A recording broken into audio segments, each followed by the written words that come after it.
नमस्कार साथियों, मेरा नाम मनोज है और आप देख रहे हैं दृश्य कला। दृश्य कला की सेशन में आज हम लोग जो बात करने वाले हैं वो है अजंता की गुफा। यानी कि अजंता गुफा के बारे में हम लोग चर्चा करेंगे और उनमें जो चित्र प्राप्त हुए हैं उनके बारे में चर्चा करेंगे। और इससे पहले हम लोग जो पढ़े हुए हैं यानी कि गुप्तकालीन कला या फिर उससे भी पहले जो पढ़े हुए हैं कुषाण कालीन कला, अभी तक हम लोग जो है उनके टेम्पल्स और उन टेम्पल्स में जो स्कल्पचर्स मिले हुए हैं अलग अलग, उनके बारे में अध्ययन किए हैं। आज हम लोग विशेषतः जो बात करने वाले हैं वो अजंता की गुफा में जो चित्र प्राप्त हुए हैं उनके बारे में बात करने वाले हैं। यानी कि उनके सबसे पहले हम उनके थोड़ा इंट्रोडक्शन के बारे में पढ़ेंगे, परिचय के बारे में पढ़ेंगे, किसने खोज की उसके बारे में पढ़ेंगे, कैसे कैसे उन पर लेख लिखे गए उनके बारे में पढ़ेंगे, और तब उसके बाद जो है अलग अलग गुफाओं में जो चित्र प्राप्त हुए हैं उनके बारे में अध्ययन करेंगे। तो चलिए देरी नहीं करते हैं, आज हम लोग जो है अजंता गुफा के बारे में पढ़ते हैं। अजंता गुफा, ठीक है।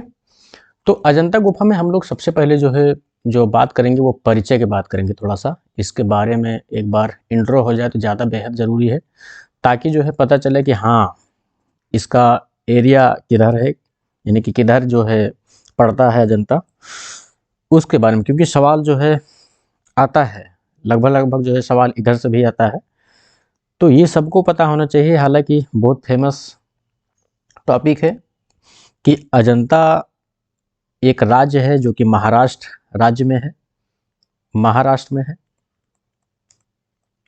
ठीक है। और महाराष्ट्र में एक जिला है जिसका नाम है औरंगाबाद, औरंगाबाद जिला, ठीक है, औरंगाबाद जिला। और एक गांव है इस जिले में जिसका नाम है फरदारपुर गांव, फरदारपुर गांव, ठीक है। और एक चीज़ और ध्यान दीजिएगा कि ये जो फरदारपुर गांव है एक नदी है, बाघौर नदी, यानी कि बाघौर नदी के किनारे स्थित है, इस बात को भी ध्यान दीजिएगा। और एक चट्टान है, मतलब इसी बाघौर नदी किनारे एक पहाड़ी है, चट्टान है, यानी कि अग्नेय चट्टान बोलते हैं। अग्नेय चट्टान में ये गुफा निर्मित है, अग्नेय चट्टान, ठीक है। और एक चीज़ ध्यान दीजिएगा कि इसमें जो गुफा प्राप्त हुए हैं वो 30 गुफाएं हैं, 30 गुफाएं हैं, ठीक है। और इनके जो आकार है ना, यानी कि जो एरिया में, जिस एरिया में ये गुफाएं प्राप्त हुई हैं वो घोड़े के नाल के आकार हैं, लिख दे रहे हैं, घोड़े की नाल की आकार में है, ठीक है। यानी कि इस तरह से है, इस तरह से, मतलब इस एरिया में ये विकसित हुए हैं, बने हुए हैं। उसके बाद जो है एक चीज़ और ध्यान देने योग्य है कि ये पूछता है कभी कभी कि कितने वर्षों में बनकर तैयार हुआ। यानी कि अलग अलग, कभी ध्यान दिए होंगे कि कुछ गुफाएं जो हैं अलग डायनेस्टी के हैं, कुछ गुफाओं में अलग डायनेस्टी के लोग काम किए हैं। यानी कि आप आंध्र सातवाहन से लेकर के वाकाटक गुप्ता तक पूरा जो है इनके बारे में अलग अलग, कुछ लास्ट वाले गुफाओं में जैसे कि 1 व 2 में कुछ चालुक्यों ने भी काम किया है ना। तो इस तरह से अलग अलग डायनेस्टी के बारे में पढ़ेंगे, जो कि आगे हम लोग पढ़ेंगे। तो ये जो है 800 वर्षों में बनकर तैयार हुआ है, 800 वर्षों में। यानी कि हम सेकेंड सेंचुरी ईसा पूर्व से लेकर के 628 ईसा ईस्वी के आसपास हम देखते हैं। यानी कि सेकेंड BC टू 628 AD, ठीक है। इसके आसपास हम इनके बारे में थोड़ा सा जानते हैं। यानी कि इतने समय के अंतराल में ये सारे काम हुए हैं। उसके बाद जो है इसका जो गणना किया जाता है, यानी कि जो गिनती किया जाता है इन गुफाओं का, जैसे गुफा संख्या 1 2 3 4 इस तरह से, ये पूर्व से पश्चिम की दिशा में गिनती किया जाता है। पूर्व से पश्चिम की दिशा में ये गुफाएं स्थित हैं, ठीक है। ये इस तरह से कुछ है। और इसकी जो खोज हुई है ना वो 1819 ईस्वी में इसकी खोज हुई है, ठीक है। ये कुछ ऊपरी बात है जो कि थोड़ा सा एग्जाम में पूछे जा सकते हैं। अब एक चीज़ और ध्यान दीजिएगा कि अजंता की, जैसे कि अजंता में 30 गुफाएं हैं, लेकिन उन 30 में भी अलग अलग वैरायटी हैं। जो कि अलग अलग नामों से जाने जाते हैं। कुछ गुफाएं हीनयानी हैं, कुछ महायान है, कुछ गुफाएं उसमें चैत्य हैं, तो कुछ विहार हैं। तो देखते हैं कौन कौन सी गुफाएं चैत्य हैं और विहार हैं और हीनयानी हैं या फिर महायानी हैं। ठीक है, जैसे कि गुफा, अजंता की गुफा, यानी कि 6 गुफाएं, यानी कि अजंता की 6 गुफाएं हैं। कौन कौन सी? यानी कि 8, 9, 10, 12, 13 और 15। ये जो गुफाएं हैं ना, ये सारी की सारी जो है हीनयानी गुफाएं हैं, हीनयानी गुफाएं हैं। ठीक, और बाकी जो बचते हैं इसमें से, इन संख्याओं के अलावा जो गुफाएं बचती हैं, वो सब जो है महायान संप्रदाय से संबंधित है। ठीक है, हीनयान और महायान में अंतर तो आप लोग को बताया ही गया है कि क्या होता है, इतना तो जानकार ही हैं आप लोग। उसके बाद जो है अजंता की जो 5 गुफाएं हैं, अजंता की 5 गुफाएं, 5 गुफाओं में कौन सा है? जैसे 9, 10, 19, 26 और 29, ये गुफाएं जो है चैत्य हैं। ठीक है, और बाकी इसके अलावा जितनी भी गुफाएं मिलती हैं वो सारी के सारी विहार हैं। ध्यान दीजिएगा इस बात को, बस इसी दोनों में खेल है, ध्यान दीजिएगा, हीनयान महायान में और चैत्य विहार में, यानी कि 2 वैरायटी जो है ना, इसी दोनों में पूरा खेल है। उस खेल को जो है समाप्त करने में देखते हैं कैसे समाप्त होता है। देखिए कैसे समाप्त होता है, ध्यान दीजिएगा। एक चीज और ध्यान दीजिएगा कि गुप्त के समकालीन, समकालीन मतलब समझ ही रहे हैं, एक समकालीन शब्द है, यानी कि जिसके समय के बराबर कोई और, जैसे कि हम इस समय कुछ स्टडी कर रहे हैं, तो हमारे ही समय, इसी समय में आप भी स्टडी कर रहे हैं, तो आप हमारे समकालीन हुए। इसके दृष्टिकोण से थोड़ा देखिएगा, बाकी जो है बहुत ब्रॉड है उसको समझने में। तो जिस समय गुप्त शासक थे, उसी समय उन्हीं के समकालीन एक वाकाटक शासक भी प्रचलित था।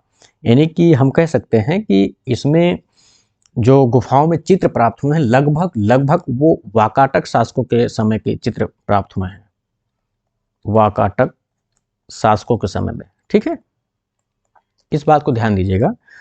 इस वाकाटक शासक में अगर हम ध्यान देते हैं, एक इसमें राजा था हरिसेन, हरिसेन। ठीक है, और इसी हरिसेन का मंत्री एक था जिसका नाम था वराहदेव, वराहदेव।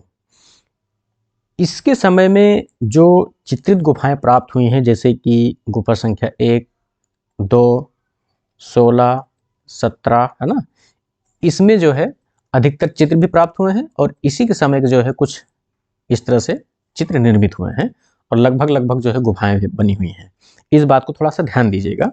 और एक चीज़ और ध्यान दीजिएगा कि जब भी वो गुफाएं निर्मित हुई हैं, उसी समय उसमें चित्र भी प्राप्त हुए हैं, यानी कि उसी समय उसमें चित्र भी बने हुए हैं। इस बात को थोड़ा सा ध्यान दीजिएगा। और एक चीज़ और बेहद ज़रूरी है जानना कि चित्रों में जो विशेषता, जो विषय थे, जो उनमें चित्र प्राप्त हुए थे, वो बोधिसत्व व उनके जीवन से संबंधित चित्र थे। कह सकते हैं कि बोधिसत्व व उनके जीवन से संबंधित, उनके जीवन से संबंधित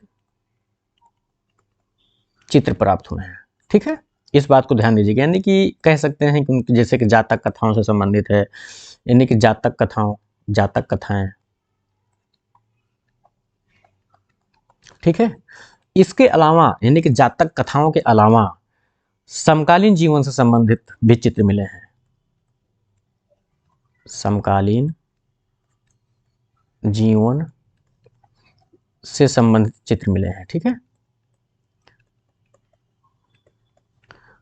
ये है, यानी कि 2 तरीके से चित्र मिले हैं, लेकिन खास तौर पर जो है इस पे जो है ज़्यादा चित्र मिले हुए हैं। तो आइए आगे थोड़ा बढ़ते हैं, इनके बारे में हम कोशिश ये करते हैं जानने का कि इनकी खोज कैसे हुआ और जीर्णोद्धार कैसे हुआ इनका। ये तो अभी तक हम लोग जो पढ़े हैं ये थोड़ा सा इनके इंट्रोडक्शन थे और इनके एरियाज़ थे कि किस किस कहाँ कहाँ मतलब कहाँ पर जो है ये विकसित थे, ये गुफाएं प्राप्त हुई हैं, है ना। और इंट्रोडक्शन में मतलब किस ज़िले में है, किस राज्य में है, उस ज़िले में कौन सा गांव था, किस टाइप का चट्टान था, अग्नि चट्टान था, कितनी गुफाएं थी, उनमें कौन कौन सी गुफाएं चैत्य हैं, विहार हैं, कौन सी हीनयानी हैं, कौन सी महायानी हैं, ये सारी चीज़ें हम लोग जानें। अभी जब हम लोग चित्र पढ़ेंगे, अलग अलग गुफाओं के बारे में डिस्कशन करेंगे, तब समझ में आएगा कि हाँ ये चैत्य है, ये विहार है, ये हीनयानी है, ये महायानी है। इस तरह से अलग अलग अभी कॉन्सेप्ट क्लियर होगा। फिलहाल हम लोग जो है इनके खोज के बारे में बात करते हैं। खोज या फिर इनके बारे में जो लेख लिखे गए हैं या फिर इनका जो जीर्णोद्धार के बारे में पढ़ते हैं, उसके बारे में थोड़ा जानने की कोशिश करते हैं। अभी शुरू में बताया गया था कि 1819 ईस्वी में मद्रास फौज के एक सैनिक के द्वारा ये खोजा गया था। ठीक है, 1819 ईस्वी में मद्रास फौज के एक सैनिक के द्वारा खोजा गया। ठीक है, और उस सैनिक को सबसे पहले पता है कौन सी गुफा दिखी थी? वो गुफा संख्या 10 दिखी थी। गुफा संख्या 10 दिखी थी सबसे पहले। उन्हीं की गुफा संख्या 10 का ही मेन उसको द्वार दिखा था, वहीं से जो है खोज करना शुरू हुआ, मतलब प्रचलन शुरू हुआ। फिर जब इसकी सूचना मिली ब्रिटेनियों को, वहाँ के लोगों को, तो उसमें एक व्यक्ति था, इतिहासकार था, उसका नाम था विलियम एरिक्सन। William Ericsson. ठीक है, ये जो विलियम एरिक्सन था ना, उस समय जब 1819 में मद्रास सैनिकों को इस तरह की गुफाएं जब दिखी, तो विलियम एरिक्सन को पता चला, तो इन्होंने एक लेख लिखा और उस लेख को जो है बॉम्बे लिटरेरी सोसाइटी में पढ़ा। उस लेख को बॉम्बे लिटरेरी सोसाइटी। ठीक है, देखिए मैं हिंदी में इसलिए लिख रहा हूँ कि काफ़ी लोग, अक्सर लोग हिंदी मीडियम से ही हैं, जो इंग्लिश मीडियम में है वो भी हिंदी मीडियम में है। कम से कम अगर मैं मुंह से बोल रहा हूँ तो वो अपने तरीके से उसको इंग्लिश में समझने की कोशिश करिएगा।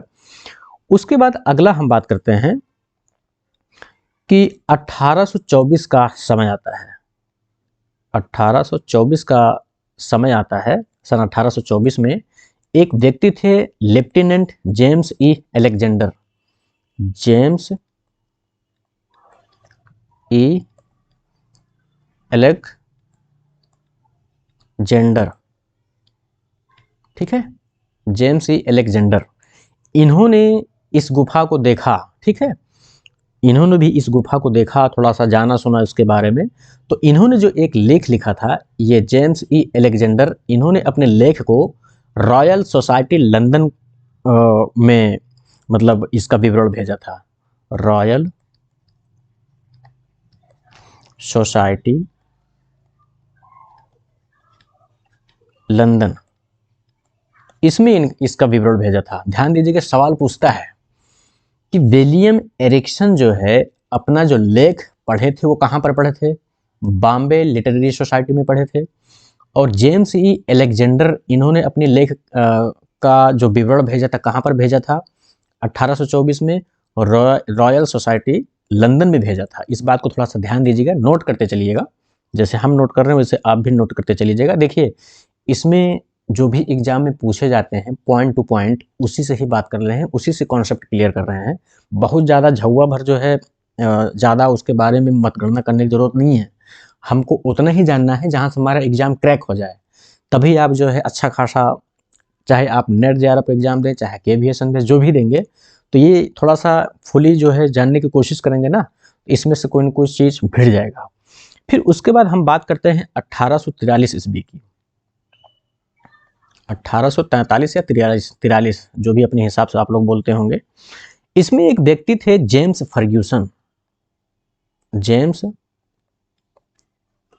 फर्ग्यूसन,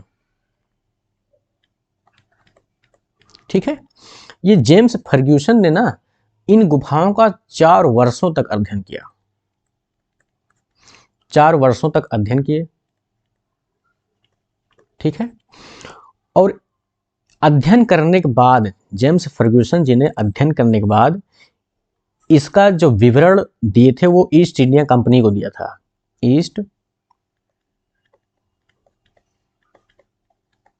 इंडिया कंपनी को दिया। इसको भी थोड़ा ध्यान दीजिएगा, अलग अलग लोगों के बारे में अलग अलग जगहों से संबंधित सवाल पूछता है कि जेम्स फर्ग्यूसन किसको विवरण दिया था, ईस्ट इंडिया कंपनी को, ठीक है। विलियम एरिक्सन ने किसको अपना विवरण दिया था, बॉम्बे लिटरेरी सोसाइटी को। किस सन में दिया था विलियम ने, वो जेम्स ई अलेक्जेंडर ने 1824 में दिया था। जेम्स फर्ग्यूसन जो है किस वर्ष में दिए थे, तो वो है 1843 या 43 ईस्वी में, ठीक है। अब एक समय आता है 1857 का, ठीक है। 1857 में जो है, 1857 नहीं, इससे पहले एक समय और आता है, थोड़ा सा यहाँ से लिखते हैं, 1847 का आता है, जो कि बहुत मुख्य समय होता है। 1847 में जो है ना, इसी ईस्ट इंडिया कंपनी के द्वारा एक ब्रिटेन से चित्रकार भेजा जाता है, उसका नाम है major Robert Gill, major Robert Gill, ठीक है। ये जो मेजर रॉबर्ट गिल था ना, ये चित्रकार था, यानी कि पेंटर था, ध्यान दीजिएगा, ठीक है। तो ये मेजर रॉबर्ट गिल जो है सबसे पहले अजंता के चित्रों की प्रतिलिपियां तैयार की, इन्होंने ही सबसे पहले प्रतिलिपियां तैयार की, ठीक है। इस बात को ध्यान दीजिएगा, बहुत मतलब कि इंपॉर्टेंट लाइन है ये, मेजर रॉबर्ट गिल 1847 में। फिर 1857 ईस्वी में ये जो चित्र बनाया हुआ था, मतलब कि मेजर रॉबर्ट गिल ने उसको प्रदर्शित किया था, कहाँ, क्रिस्टल पैलेस में, क्रिस्टल पैलेस, क्रिस्टल पैलेस में इन्होंने प्रदर्शनी किया था। और यानी कि इन्होंने कुल 30 प्रतिलिपियां बनाई थी,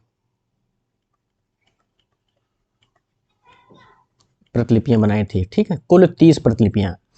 और क्या हुआ कि किसी कारणवश का, जैसे कि ये जो 1857 दिख रहा है ना, इसी समय से जो है भारत को आज़ादी के लिए लड़ाइयाँ छिड़ना, मतलब कि आंदोलन शुरू हुआ था, इसी समय से जो है विद्रोह होना शुरू हुआ था। तो इसी के चक्कर में जो है ना, कुछ जो भी है, यानी कि कहा जाता है कि 1857 में विद्रोह की चिंगारी भड़कते ही ये अनुकृतियां बनाने बंद कर दिए थे। बात समझ रहे हैं? कुल 30 प्रतिलिपियां इन्होंने बनाए थे। और उसके बाद जो है, जब इसमें प्रदर्शनी लगाया गया था क्रिस्टल पैलेस में, तो उस प्रदर्शनी में किसी कारणवश जो है आग लग गई, जिसमें से कुल 25 प्रतिलिपियां क्या होगी, वो जल गई, ठीक है। और कितनी बची हैं शेष? 5 प्रतिलिपि शेष बची थी, यानी कि जिसमें से जो है 25 प्रतिलिपि जल गई थी और सिर्फ 5 प्रतिलिपि बची हुई थी। इस बात को थोड़ा ध्यान दीजिएगा। फिर एक समय आता है 1872 से लेकर के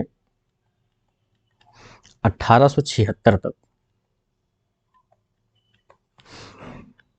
इसके बीच में जो है एक जे स्कूल ऑफ आर्ट के प्रिंसिपल थे, जे स्कूल ऑफ आर्ट, ठीक है। इसमें एक प्रिंसिपल थे, उनका नाम था जॉन स्मिथ, जॉन स्मिथ, यहाँ इधर लिख दे रहा हूँ, जॉन स्मिथ, ठीक है।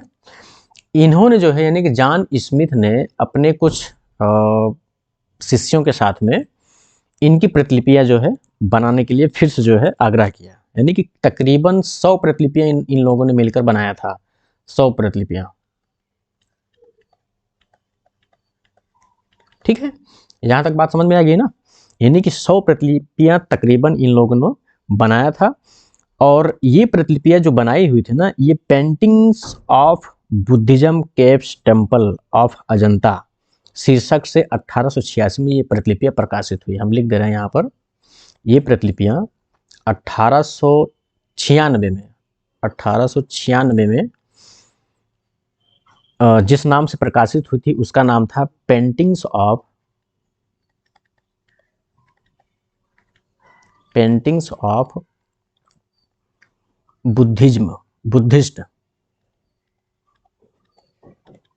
बुद्धिस्ट केव्स टेम्पल्स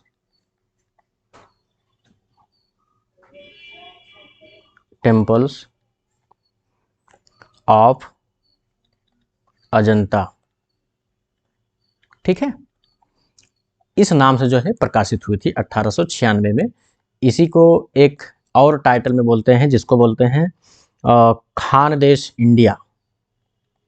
इसी के आगे जुड़ा हुआ था खानदेश इंडिया। इस तरह से सवाल पूछता है कभी कभी जो है, यानी कि जो जॉन स्मिथ थे उनके द्वारा जो 100 प्रतिलिपियां बनाई गई थी वो किस नाम से प्रकाशित हुई थी? इसी नाम से, paintings of Buddhist caves temple of Ajanta, यानी खानदेश इंडिया के नाम से जो है वो प्रकाशित हुई थी। कब प्रकाशित हुई थी? 1896 में, ठीक है। उसके बाद हम अगली कड़ी में जाते हैं। अगली कड़ी में जाने का मतलब, जैसे कि अब ये धीरे धीरे देखिए कैसे कैसे जो है लोगों तक अजंता की पेंटिंग्स पहुंच रहे हैं, ठीक है। ये देश है भाई, थोड़ा सा इसको ध्यान दीजिएगा, देश है वो।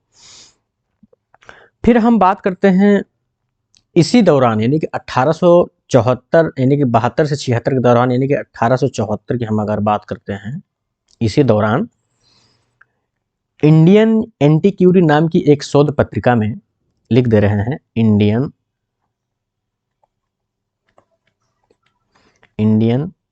एंटीक्यूरी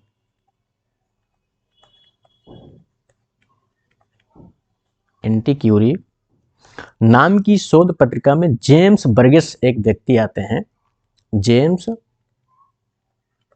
बर्गेस। इन्होंने जो है ना, जेम्स बर्गेस एक ये भी प्रकाशित करते हैं, ये पत्रिका का नाम है, और जो प्रकाशित करते हैं जिस नाम से, उसका नाम था कि rock temples of Ajanta, rock temples of Ajanta, ठीक है। इसके नाम से जो है ये भी जो है प्रकाशित करते हैं, ठीक है। और इसी समय जेम्स बर्गेस ने बोला ही गया है कि ऑफिस लंदन में फोटोग्राफ का एक सुंदर संग्रह भी किया था। एक मिनट, ये जो जेम्स बर्गेस थे, इसी समय यानी कि 1874 में ही, इसी समय इन्होंने जो है इंडिया ऑफिस लंदन में, इंडिया ऑफिस लंदन, यहाँ पर जो है ना, इन्होंने फोटोग्राफ का कलेक्शन भी किया था, फोटोग्राफ का संग्रह भी किया था। इस बात को थोड़ा ध्यान दीजिएगा। यानी कि इन फोटोग्राफ का प्रदर्शनी साउथ कैंसिंगटन में प्रदर्शित हुआ था। ये जो फोटोग्राफ थे, इनके जो प्रदर्शनी हुए थे ना, इनके जो प्रदर्शनी हुए थे, कहाँ पर हुए थे? साउथ कैंसिंगटन में हुए थे प्रदर्शनी, साउथ कैंसिंगटन, यहाँ पर जो है प्रदर्शित हुए थे ये फोटोग्राफ। इनके किसके? जेम्स बर्गेस के, ध्यान दीजिएगा। लेकिन किसी कारणवश ये जो यहाँ पर भी जो है क्या होगी, आग लग गया, ठीक है। यहाँ पर जो है आग लग गया, तो यहाँ पर भी जो जितने फोटोग्राफ थे वो भी जो है नष्ट हो गए, यानी कि हम कह सकते हैं कि वो जल गए। फिर हम अगले चरण में आते हैं 1909 से लेकर के 1911 ईस्वी तक। 1909 से लेकर के 1911 के बीच में अगर हम देखते हैं तो एक बहुत फेमस नाम है जिसका नाम है लेडी हरिंगम, लेडी हरिंगम, हरिंगम नहीं हरिंगम है, इस बात को ध्यान दीजिएगा। ये लेडी हरिंगम जो है ना 9 से या 11 के बीच में ये कहाँ आई थी? भारत आई थी। भारत आई थी घूमने टहलने के लिए। और इन्हीं लेडी हरिंगम के निर्देशन में, इन्हीं के निर्देशन में कुछ बंगाल शैली के कलाकार मिलकर के अजंता चित्रों का प्रतिलिपियां तैयार करते हैं। उन कलाकारों में कौन कौन था देखिए। उन कलाकारों में थे नंदलाल बोस, नंदलाल बोस, असित कुमार हल्दर, हालदर, ठीक है, समरेंद्र नाथ गुप्त, समरेंद्र नाथ गुप्त, वेंकटप्पा भी थे उसी में, वेंकटप्पा, ठीक है।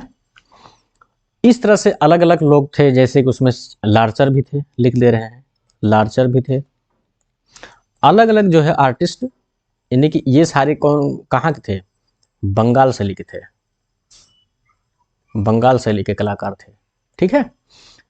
अब जो है अगला स्टेप में बात करते हैं कि 1915 की बात करते हैं। 1915 की अगर हम बात करते हैं, 1915 में यह प्रतिकृतियां लंदन से पुस्तक के रूप में प्रकाशित हुई। यानी कि यह प्रतिकृतियां, कौन सी प्रतिकृतियां? जिसको नंदलाल बोस, असित कुमार हल्दर, है ना, समरेंद्र नाथ गुप्त, इन लोगों ने जिन प्रतिलिपियों को तैयार किया था, किसके निर्देशन में? लेडी हरिंगम के निर्देशन में। इन्हीं प्रतिकृतियां का लंदन से पुस्तक के रूप में प्रकाशित हुई, लंदन से। यह प्रतिकृतियां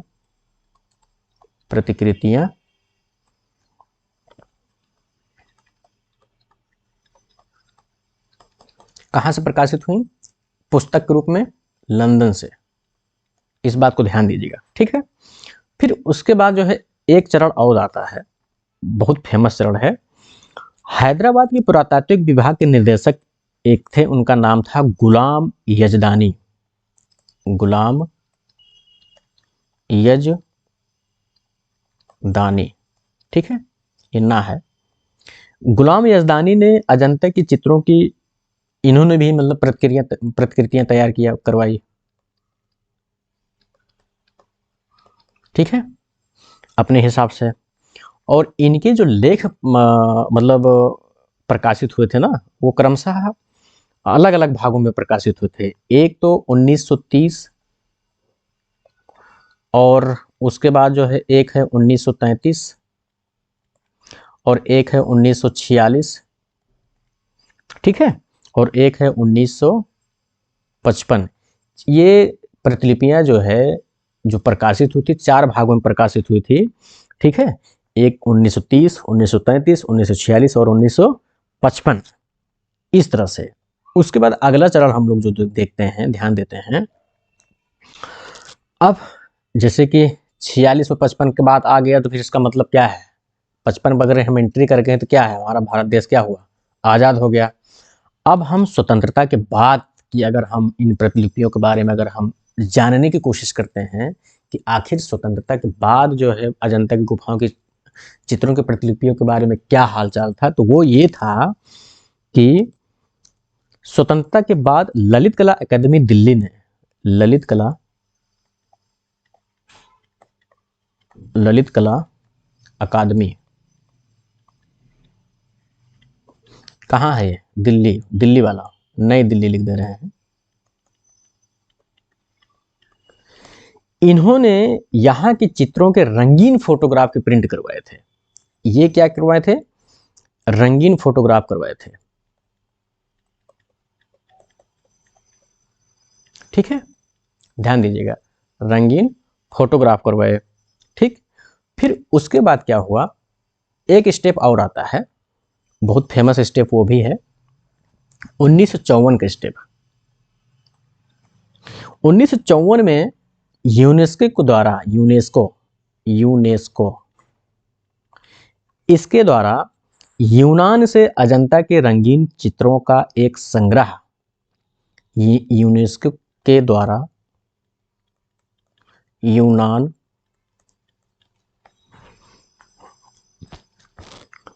नहीं है, न्यूयॉर्क है,